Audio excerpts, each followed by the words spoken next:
My mother, Gwen Schneider Kerrigan, and then standing, my uncle Ed Schneider, then Arthur Schneider, Herbert Schneider, and my aunt Gertrude Gertrude Schneider Kramer. And I honestly, I shouldn't say honestly, but I knew them all and I loved them all, and they were wonderful because I got a lot of stories from them. Anyway, competitive athletic events with our town. And that would be Holyoke, Lawrence, Springfield, Fitchburg, North Adams, and other towns in Massachusetts. And the Turnverein, of course, began in Cincinnati in 1848. And the people who belonged to that group were very liberal thinkers. And they were free thinkers, and they were liberal, I guess you would say, in their political outlook. And they certainly had a strong belief in fitness. And so everything they did revolved around a sound mind and a sound body, and they very much stressed exercise to the tune of music, or they would have marching, or they'd have singing along with the exercise. And I knew that firsthand because of having gym teachers who had gone through Turner's, and they passed on the Turner method of exercise. And when James Schneider came to Clinton, he got involved. At that point, he was about 12 years old. And he got very involved with the Turnverein on Branch Street in Clinton. And I have a picture of the Clinton Turner Hall. Oh, sorry, I'm sorry, Steve, let's just go back. I think I missed that. Thank you. Okay, I already told you this, so this is just a kind of a capsule review of James's life. But I know I just mentioned all that. All right, the next slide is the Turner Hall as it appeared after it was built in 1883. And unfortunately, it burned to the ground in 1969. And it was very sad because two very young children lit a fire and it caused the demise of the entire building, and a physically disabled boy who was very young died in that fire, which is very sad. But they've now rebuilt on the same property. I'm sad that I don't have a picture of the Turner Hall, but it is much more modern, and they have a ratscow at the bottom. The gym floor is in the modern part at the top. And of course, a lot of weddings take place there, and I'm sure that happens here in New Ulm. And I might just add a little personal note. A week and a half ago, Steve and I were at my 60th, dare I say it, year high school reunion, and it was at the Turner Hall, and it turned out to be the best reunion of all 60 years. And so, anyway, I'd like to talk about James and what made him leave Clinton, because he was the only Schneider in the entire family that ever left Clinton as far as finding a new home. And he chose to go to the gymnastics teacher seminary in Milwaukee. And he went there when he was about 19, 20 years old, and he completed the program in a couple of years. And then at that point, he had been offered a job in New Ulm. And so he arrived in New Ulm in 1901. And what he was hired for, and this is again thanks to Darla, I know that he not only taught physical culture, but he taught drama and fencing. And I guess he also got involved with other things because, as you will find out, he was much loved by all of his students. All right, there's another thing I'd like to mention to you. In 1907, the American Turners changed the name of the Gymnastics Teacher Seminary that was in Milwaukee to the Normal College of the American Gymnastics Union, and they then chose Indianapolis as their blasting headquarters because it had gone from Indianapolis to New York, and it went to Milwaukee, and was going bouncing around for a number of years, but that became the permanent home. And in 1941, the Normal College of the American Gymnastics Union was purchased by Indiana University. And that is why so many physical education teachers to the 40s, 50s, 60s, and so forth came from Indiana University. And even before that, the turn method was so expansive that many of us who are my age really had the benefit of learning exercises based on the Turner method. And this was true in the 1880s, 1890s, and so forth.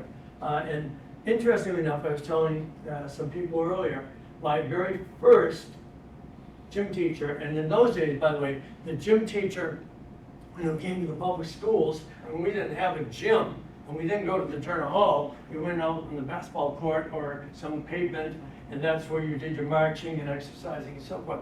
But my very first instructor was Mr. Nightoff. And Mr. Nightoff had the distinction of being, I'm sure you remember the muscular Mr. Charles Atlas. Well, he had won the award when he was younger. And he was the nicest, sweetest man. And he was followed by Oscar Schmidt, who was not, he was a very good instructor, but he was a no-nonsense person, and you better toe the mark fast. But he was a very good instructor as well. All right, now getting more involved with New Ulm. This is a picture, again, I thank Charles for this.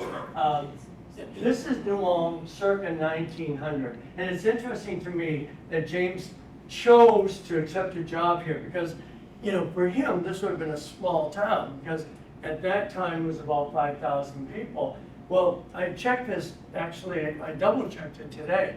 The population of Clinton in the time of 1900 was 13,000. So he was actually going to a much smaller place, but apparently he loved it because he was very, very content here, okay? And while he was here, incidentally, we learned that he lived with and this is kind of ironic, he lived with the fire chief and his family. And the fire chief's name was Peter Kerrigan, and he had wife Lena, and he had 4 boys. If I can remember the names, I think it was Columbus, Alexander, Henry, and Peter. And then he had a brother-in-law, Joseph Haller, and a maid, Katie Goulden, who lived in the house. Some of these names may be familiar to you because you are people who are familiar with New Ulm. So I found it interesting that he would be living with fire chief, and then unfortunately, fire would be the cause of his own death. And we'll talk about that. When James Schneider came, this is the building. I'm sure some of you have seen this over either in the museum or at the Turner Hall, because this is the oldest Turner Hall still in use, but this is the older version. I guess there was a fire, yes, and so that required a new building. But this is the one that James Schneider would have taught fencing, drama, and gym classes, as well as other things. We have a couple of pictures of James Schneider and the students. You can see he's kneeling here, a dog is in front of him, and he's with all of these women, and we call it the ladies class. I talked to Darrell this morning, and I guess the ladies class was simply all the ladies who were actually taking gym classes or conducting or working on their gym exercises. But because I couldn't figure out what that meant, I didn't know what ladies class meant, but apparently it meant they were the ones taking the gym class together. And in the same way, there's another picture here of the drama class, and you can tell that all the women, young women, are dressed identical with the same dark dress with kind of a scarf, I guess, hanging down. And so my deduction is simply that it was either before or after one of the dramatic productions here in New Ulm. But I like the picture of James Schneider. He was pretty dignified with that mustache. So now we want to talk about James's personal life in a little deeper fashion. While he was at the Milwaukee, the gymnastics training seminary, the gymnastics seminary, he met Dora Mueller. She was from Milwaukee, and they dated while he was at the school in Milwaukee, and that relationship kept up. And then he, took the job in New Ulm, of course, but when he asked her to marry him, she said, well, I don't want to live in New Ulm. She said, that's way too small for me. I'm a city girl. So at that point, and he did love being here by all accounts, but he said, okay, and then I'll seek another job. Well, it turns out that he had a mentor back in Clinton, Massachusetts, and his name was Herman Dreisel. And Herman Dreisel was 12 years older than James, but he had coached him and been very good about advising him in his career and so forth. And so at this point, when he goes to Herman Dreisel, Herman says, well, first of all, he's the director of athletics for the city of Chicago. So it was a very visible position. So, and he had a lot of clout. So he said, yes, I can get your job. So he began working at, I think the first one was the Sulzer Turnverein. And at the time of his death, he was working for the Aurora Turnverein. And that is not to be confused with the towns of Aurora and other places, because in Chicago, there are a lot of various Turnvereins in different neighborhoods, okay? Steve and I lived there for a number of years, and it seemed like every neighborhood had their own Turner Hall, and they're all for different names. Anyway, they married on May 31st in 1902 in Greenfield, and Greenfield is right outside of Milwaukee, but it's part of Milwaukee County. And by all accounts, she was very nice, and she was a teacher, by the way, herself, and she ended up getting a job in Chicago. So they were both working, and they became very chummy with the Dreisels, because Mrs. Dreisel was also from Clinton, Massachusetts, and they ended up having apartments one above the other at some point. We've tried to check the addresses of where James Schneider lived with his wife, and the numbering system in Chicago was changed in 1908. So if you go to an address, it's very different because in 1909 they enacted a change of address. So it's very hard to locate. We lived on West Roscoe, and we thought, oh, they lived on West Roscoe, but we can't figure out where they lived on that street. So we'll just have to believe that they were there. But be that as it may, I told you before about expanding your story. Well, I had my chance finally to come to New Ulm in 1975, and it was a really, really hot day. It was August. And my friend Gary Freeberg, who lived at that time in Mankato, I was visiting him and other people that I had known in college, and I said to Gary, hey, why don't we go take a ride to New Ulm? I really have never been there, and I learned from my mother and aunt that James Schneider lived there, and he was my granduncle. And incidentally, and of course, I'm just remembering this, I should have told you this before, but that's okay. My anchor was, she lived down the street from me, Bert Kramer, now you saw in the picture. Well, my mother and I were visiting her shortly after I graduated from school in Mankato. And we were talking, and the name Jacob Schneider came up, and my mother said, Bert, who's Jacob Schneider? And Bert said, Eva, he was your uncle. She said, he was? I said, Ma, how could you not know that he was your uncle? Well, he was 13 years older than my mother. And, he died 13 years before my mother was born in 1914. So it made sense, and it makes more sense when you think about how many of the Germans, and particularly in my town, did not talk about sad things after they occurred. My grandmother had lost a baby, and when the boy was 3 months old, that was her firstborn, never talked about it. And so my mother was unaware of that for many, many years. And we were astounded because, growing up was a much more open atmosphere. And we were say, Mom, how can you not know that? Anyway, Gert was the one who told me that James Schneider had died in the Iroquois Theater. And I said, well, why was he out there? She said, oh, he went to teach physical culture and physical exercises in Chicago. And that's all I knew. So that's why I needed that nugget. And I kept thinking about it. So on this day, we go over to Nome. And I figured the best way to find someone who knew him, because this is 1975, is to go to the Rascon and say, who's the oldest person in town? So I saw two guys, and I said, again, who might be the oldest people in town? And they said, oh, we can answer that question. I said, who's that? And they said, Dr. Kurt Bell. And they gave me his address, and I said, thank you very much, and off we went. And I remember this day as though it happened last week. We knocked on the door. He had a screen door on his porch, and I knocked and I waited, and Dr. Bell finally opened the door, and there was this very tall, he was over 6 feet tall, he was about 85 years old at that point, very imposing, nice looking, and just very impressive. And I said, and I did say this, I said, Dr. Bell, you don't know me from a hole in the wall. I said, but I think you know about my granduncle, James Schneider.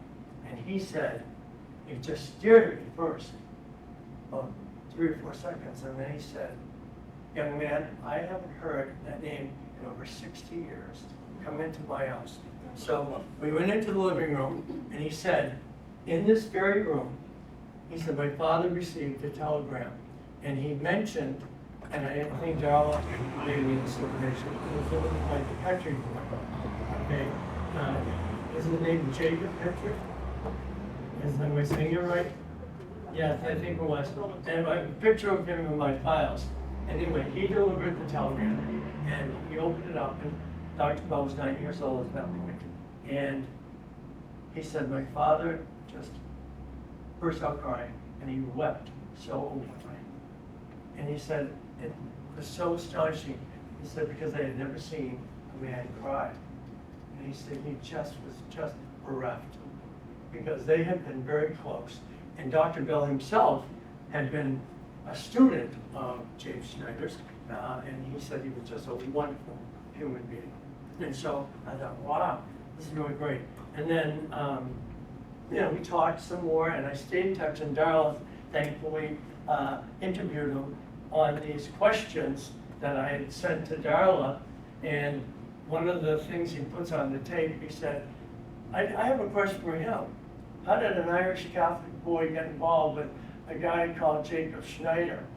And I answered the question that my mother, she was a convert to Catholicism, and she married my father, and that she had done that before she had married my father. So the Irish and the Germans got together, which was very common in my hometown, by the way. Anyway, that was a highlight for me, trust me. And I stayed in touch with Dr. Bell, sending letters and so forth. And then, thanks to Darla, I was able to retrieve these photos of when Dr. Bell was younger. And he is the gentleman at the top of the pyramid. Wow. And he was obviously in great shape, and that must have helped, because he lived to be 102 years old, okay? And for those of you who don't know this will be startling. He was the last World War I veteran in Brown County, Minnesota. And Dr. Bell had married a woman, Ruth Johnson, and they were married December 15, 1926 in Mankato. But they did not have children. And Dr. Bell lost her in 1959, I believe. And so he spent many, many years without his wife. But like his father, he was a dentist, and he was a dentist for over 50 years. Just a remarkable person, and I could tell he was in such great shape, even at 85. But like I say, a true highlight for me. All right, now the next thing in my little journey searching for James Schneider was the year 1985, when Steve and I went to my 20th high school class reunion. And I said, before we left Clinton, oh, we gotta go see my mother's oldest cousin. She's a dear friend of the family's, and she's just a wonderful person.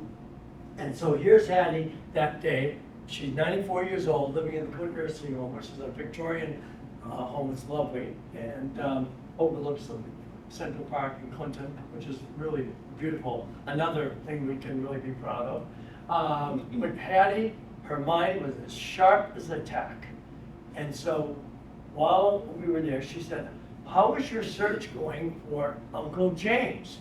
And of course, she knew him because she was born in 1890. So when Dora came with him, they weren't married yet, but he brought her to Clinton to meet the family. And she said, oh, she said she was wonderful. She said, I was 10 years old when they came, and Dora stayed with my parents because, you know, they weren't going to be together. They were very traditional. So they stayed with her mother, who was Katharina, or Trina as they called her, and her father, Alwyn Pinert. That was her maiden name. And so we were talking more and more, and I mentioned Herman Drysdale, and she said, oh, Kim, I don't think you realize. She said, it was tragic for me in two ways. And I said, I'm not following you. And she said, my mother lost her brother, James, but my father lost his sister Clara because she was married to Herman Drysdale, and they were with the Schneiders that day, all seven, because Dora's mother, her sister Ella, the sister's fiance Eric Weck, they were all in the same party, and they were going to go to the Drysdale's home for a dinner party at the end of the theater. Okay, so this is where we get into the actual description of the Iroquois Theater Fire. On December 30th, 1903, it had been snowing a lot over Christmas, and so there was a lot of snow on the ground. As I said, bitterly cold that day, according to all the records we found. And they were nonetheless, I'm sure, very excited about going to the theater. And the reason they were so excited is because the Iroquois Theater was considered the most beautiful theater in Chicago, maybe even in all of the United States, because the New Yorkers thought they had it, they thought they were the epitome of theater life. And now Chicago, with its 30 theaters, was really becoming more competitive. And keep in mind, Chicago had theaters, there were all kinds. It wasn't just musicals, but it was operas, vaudeville, peep shows, just a whole bunch of type of shows, and then jazz theaters, that type of thing. And anyway, they were very excited because the theater had only been open 37 days on December 30th. And like I say, it was sparkling new. All right, so now we'll give you a little background about the theater, okay?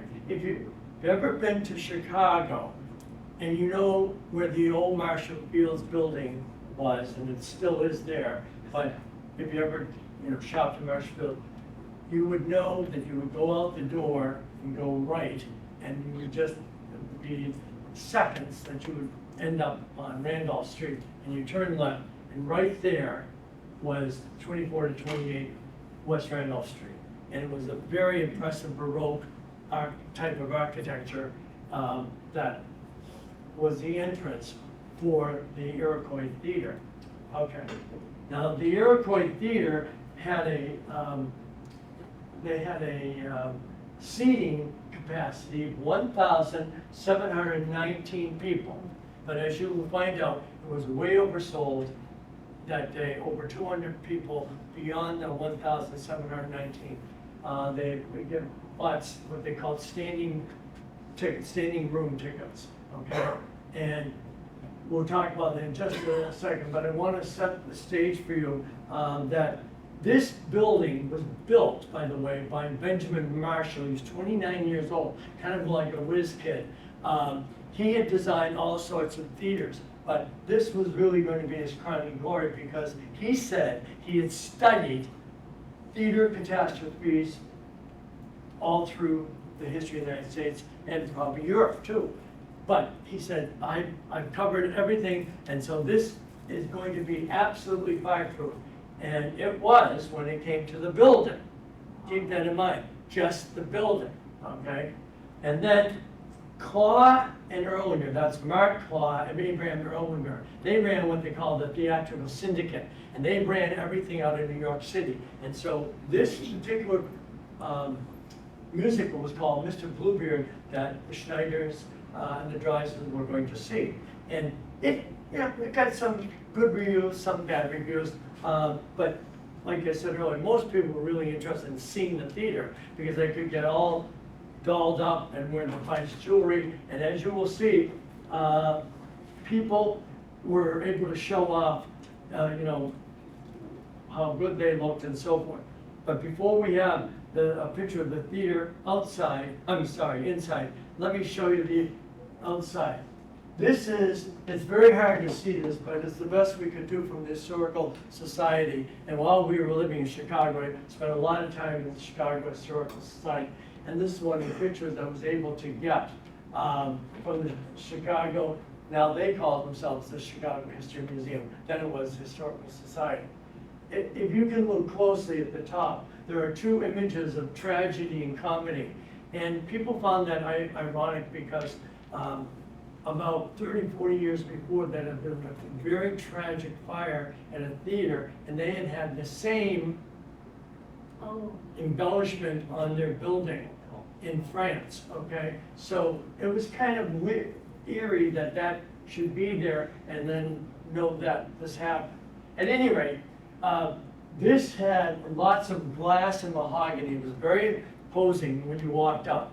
And when you walked in, you were in a vestibule, and then you were going to be in the theater. But before that, let me just tell you, this figures into the Iroquois Theater fire because Thompson's was owned by a man called John Thompson, and he was the owner of 7 restaurants downtown Chicago. And people loved going there because it was good food, it was a nice restaurant to be in. But after the catastrophe at the theater, his was the first to be used for identification of both injured and deceased patrons of the theater.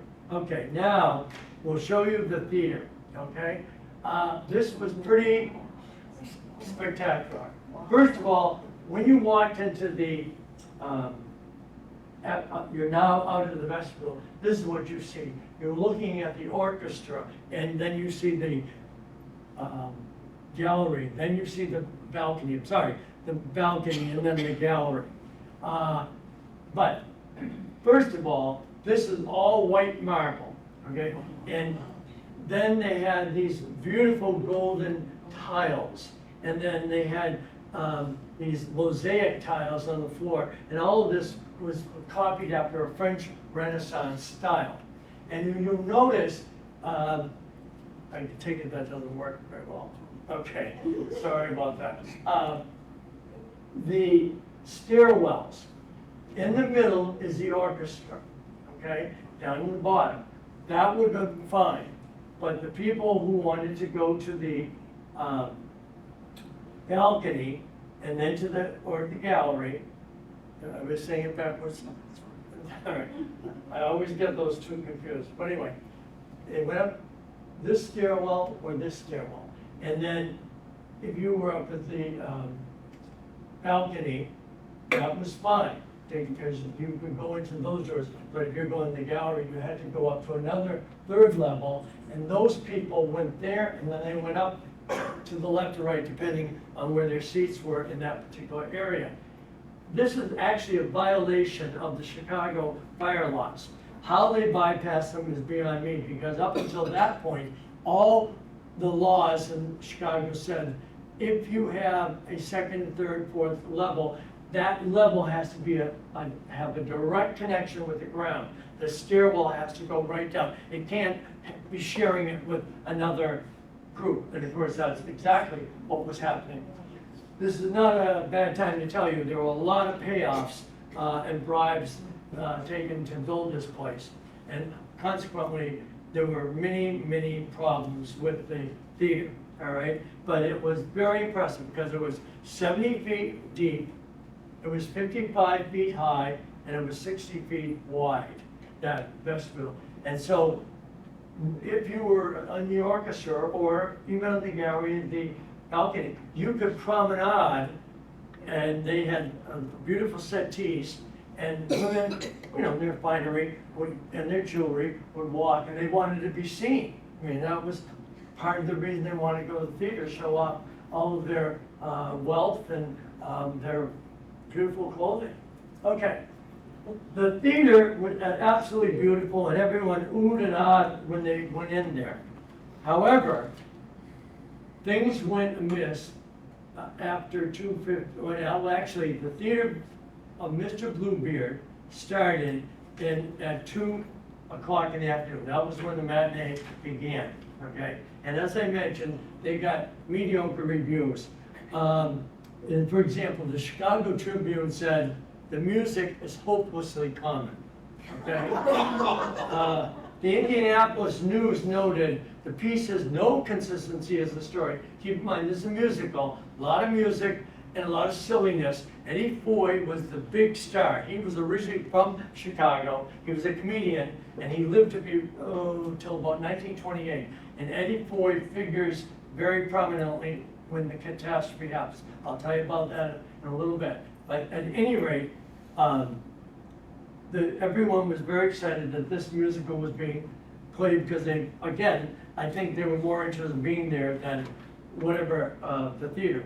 But there were 400 people involved in the cast. I mean, they had 5 sets and like 13 scenes. And if you understand the elaborateness of a theater, the flies are above the stage. And all that means is all the stuff they use in scenes and different acts are stored at the top, right above the curtain.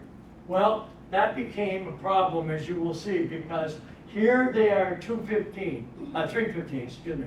They're going into Act 2, and this is the octet, 16 people, 8 women, 8 men. The women are dressed in beautiful dresses and elaborate hats. The men are looking like Hessians.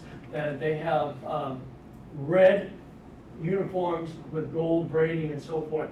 And there's a pale blue mist that's surrounding them because the name of the song is in the pale in the pale moonlight. And so they're singing that. And at that very moment, we go over here. You see this cross here, a spark from an arc light, which is essentially a spotlight, okay, from the floor, hit that curtain right there. And it's slowly going up. They keep singing, okay, and they think, well, maybe, you know, it's something I didn't know about. People in the front rows, like in the orchestra, they too, a few of them would think, well, maybe this is part of the show. Okay, well then it's going up, and it's going up very quickly. The octet keeps singing, okay, and when they're singing, there are sparks falling down, okay, but at this point, people are getting nervous, and then somebody in the gallery, they start leaving. An old man, I forget his name, he said to them, sit down, there's nothing wrong. So the person did go back and sit down. That was a big mistake. Okay, in the meantime, this is all, you have to understand, this all happened within 15 to 30 minutes, the entire catastrophe, okay? So it is going up there, and there are men up in the flies above the stage, and they're trying to put what they call kill fire, which is a powder that does absolutely no good on a massive fire, because you put it in your fireplace if you want to put out the fire. It has to be a horizontal fire. So vertically, if a fire is going that way, this kill fire was useless. Like $3 then to buy it, and it was a powder, and it wasn't very effective in this, well, it wasn't effective at all in this situation. So they're screaming, and just so happened the stage manager had gone to a hardware store, so he wasn't around. They had no telephone, which was very unusual because Chicago being a city, had, in 1903, had mini telephones. They were ubiquitous in the city, okay? So all theaters had a telephone. They did not, okay? Then they had when they're getting nervous now and the men are, yelling and screaming, then this boy who was working on the stage equipment, he runs out and he runs down to a firebox, but it's quite a ways down the block. And keep in mind, it's very, very cold and it's also very slippery and so forth. And so all of this within a few minutes, the curtain is now really catching on fire. So they say, put the asbestos curtain down, put it down, put it down. So when they slam it down, it catches on a hook, okay? And so the curtain is hanging halfway down on like the right side or your left side if you're looking up. And on the right side, it was like down here. So obviously it was very awkwardly positioned, but it wasn't being effective because it didn't come down. So at that point, when they were screaming about that and they put the down, someone opened the freight door in the back of the stage, and the cold air came in, and it created a ball of fire, and the ball of fire went right over the first few rows of the orchestra. Some people were incinerated, and other people, they found later, were sitting as you are, as though they were just listening, because they died from the noxious gases that were coming from that conflagration. Now, the other thing is, when the ball of fire went up, the flue above the stage was closed, okay? So, of course, the smoke goes like this, and it goes over to the gallery and the balcony and so forth. And the flues, there were two flues, and they were both open. One right above the gallery, third level, right? See? And then the other one was the auditorium. It was like near that one, but like right above where the auditorium was positioned. So of course the smoke came up, and people were, when they were panicking, and they were, now they're running out of the theater, and they're coughing and they're choking to death, and they were stampeding. It was just an awful, awful situation. Keep in mind, 15 minutes, okay? In the orchestra section, there were people who did, Eddie Foy, comedian, as I told you, came out and he said, because he was just coming out of his dressing room when he realized there was a problem and he discovered there was a fire. So he stepped on the stage, he said, now if everyone would just move singularly and quietly, everything will be fine. Well, people weren't listening to him, and they just panicked. At this point, the orchestra, many of them, most of them, had put their instruments down and they had left. They just took off, okay? Because everyone was getting scared. And at this point, the people in the gallery were having the worst time of all, because they were so high up, and even now, if you understand this, theaters are very difficult to maneuver, even movie theaters sometimes, there's a lot of steps. But then they were even higher, the steps. And women with those they had big heels, because the boots or shoes they wore, had, they went up to your knees practically, and they had very high heels, very tough to walk on. So people, they were panicking so much that they were ripping clothes off other people as they tried to grab, to get ahead of them. Now, what was worse than that, then we'll show you this picture of, Steve, you want to show? Oh, I'm sorry, oh, thank you, okay. This was evident both in the gallery and in the balcony. What they did, and this is common in theaters, they would have accordion gates, and they would lock them. And this was so that people wouldn't take the opportunity to sit in the more expensive seats of the orchestra. They wanted to make sure they didn't cheat. Well, it was evident it was oversold anyway, so why would they keep them locked? It's beyond all reasoning, okay? Because there were no seats. People were standing in the aisles. worse than that, when the people are panicking, then they are screaming. And they're trying to undo the lock themselves, but they didn't know how to do it because it's a European style lock. They weren't familiar with how it works. So when the catastrophe was ended, many people were piled one after another, 10 high at these gates. Now, let's get back to James Schneider. Steve, could you go move back for a second? James Schneider, at this point, and I have read several accounts from the Clinton Current, and they're dated January 4th, January 6th, January 16th. They're all newspaper articles in my hometown. And they had accounts where first they're notifying the town that word has been received that the Drysdales and the Schneiders have been in this fire. That's all they know. The very next paper comes out and they say, we've heard that the Drysdales have died, and a couple of the Dorers family have not been found yet, but they said James Schneider was still alive. He was at Good Samaritan Hospital in Chicago, and he died on January 2nd. Before he died, when he spoke to my great-grandfather and grandfather, apparently, because they did go out on a train with some of Clara's family, okay? So like 5, 6 of them went out on the train to Chicago to, they had to identify the bodies, but they also had to handle a lot of personal matters of their estates. So that was all mentioned in the paper.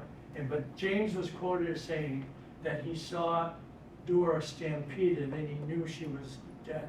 So he, of course, tried to save himself. And one of the things that was really awful, the people in the gallery, they came out and there were all these beautiful drapes on these windows. Well, some of them, the drapes are over exits, the true exits, okay? Then they also had painted false doors. And the false doors had velvet drapes, okay? So these people are looking for a way out. And of course, they had to, really search, and many of them died in the process. But James did find an opening. And so he got out to an elevator, out to a fire escape. And when he got out there, like the other people who were out on the fire escape, he discovered that there was not a drop stairway. You know how you goes a few steps and then there's another piece, you throw it down and there's more steps. They weren't complete, none of them, okay? So even the people in the orchestra who did not walk out the normal way that they came in, they went out a side exit, and they, even though, still 5, 6, 7 feet high, they're out and so they look and there's no stairway beyond a couple steps. So some of them jumped and they died, and others jumped and they killed some people because they landed on top of them. And then on the third level, which is about 50 or 60 feet high, and it overlooks what they call Couch Place. Steve and I were there last year, and it is an alley behind the theater, and it's just solid pavement, and with ice on it, you can well imagine what happened to James, because someone inadvertently pushed him, and he fell to 50 or 60 feet, and he fell on his face. His face was crushed, okay? And they said he was in extreme pain before he passed away. And then these other people, like I say, some of them jumped, and it was just horrific, okay? So when the police and the fire department came, they actually knocked on the door and said, "Is anyone here?" Because they didn't see any smoke. They didn't hear anything. When they finally got in, they realized there were hundreds of people dead, okay? And within, I think it took 25 days to get the identification of everyone. And then they came up with a figure that was like 608 people. That's the number I've been using in the last few talks that I've given, because it was at least that. Now, there are people who may have gone home and they never reported, someone that died with them. They just don't know how exact these figures are. But it was pretty horrific. And then after that, there was funerals for days. Black hearses indicated adults. White hearses indicated children. And keep in mind, there were 150 women, and many of those women were teachers in the Chicago school system. They died. There was 150 kids that died, okay? And then there was more of the, males that also died. But women and children constitute the biggest number. It was terrible. So when my great-grandfather and grandfather and then their party came, they came to James's, well, it was actually the Dreisel's apartment, Steve, the Dreisel's apartment, is this clinking? There you go, okay. We, of course, could not have had a photograph of their apartment, but we know the type of comfortable life they led. They were career people, they were comfortable. So we looked at something on AI and we figured this is representative of a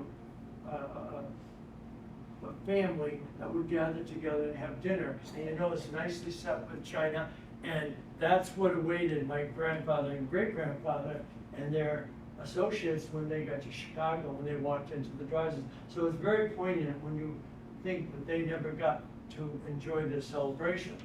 And they then had Herman and Clara, they were cremated, and they were buried at Woodlawn Cemetery in Clinton. I've been to their grave. And also the James Schneider and Dora, and they eventually found her mother's body and her sister and her fiance.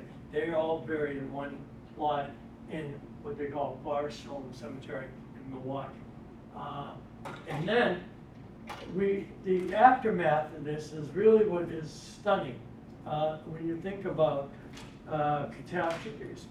First of all, if you look, one little spark created this horrific tragedy because it just landed on it. And when that asbestos curtain was examined later, they found that it only contained 1/16 of the amount of asbestos it's supposed to contain. They went for cheap, okay? They cut corners. That was just one thing. Okay, go ahead, Steve. Then there was, I've already mentioned about the women and children, but also they had blocked or covered exits, as I mentioned, all the draperies because they wanted it to look nice, and there were virtually no exit signs. Okay, so no one knew where to go when this fire took place. Okay, because the people who lived were the people mostly, the people in the orchestra, because they went out the way they came in. And this one little girl, she was about 10 years old. What she did to save herself, she was in the first, second row, and she climbed over each chair like that, and she lived. Okay, very smart kid. And so there were all sorts of things. If you ever want to read about this, as horrific as it is, Tony Hatch, he wrote The Tinderbox.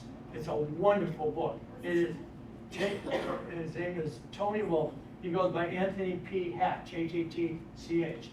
It is just like an hour-by-hour description of what went on prior and during the catastrophe in Chicago. It's a wonderful book. His sources take up pages and pages and pages. Okay, now, what good came out of this? Well, first of all, even though no one in Chicago, including Mayor Carter Harrison or any of the aldermen or Colin Erlinger and Benjamin Marshall, none of those people were ever convicted. So no one ever went to jail. No one ever paid a fine. It was really, really awful. No one was accountable for this. Fire extinguishers now have they're mandatory, of course. And then theater aisles were made wider as a result of that fire. Now, all curtains must be steel, made of steel curtains, because they're essential to prevent fire. As I told you, only 1/16 was the asbestos on. Then fire exits are more visible. I know you know this, but in a theater, you see them in movie theaters all the time. I know I check them anytime I'm sitting in a movie theater. That's the first thing I look for. Secondly, I also want to mention, they couldn't or they would not use any flammable materials on those products that were brought into theaters. They had to be non-flammable. And the one that you're probably most familiar with, panic bars, because what had happened in Chicago, and it was common, doors turned in. So people who were going out, trying to get out, those doors were turning in. They, obviously, that would block people and cause a terrible situation with people climbing over each other. But panic doors, now, you push them in a movie theater, and it's going to go right out. And that's a good thing. All right, one more thing. I'd like to tell you that there's a lot of people think, and I want to thank Dr. Kurt Bell, and of course, Darla, thank you again for all your great help. And then the Chicago History Museum.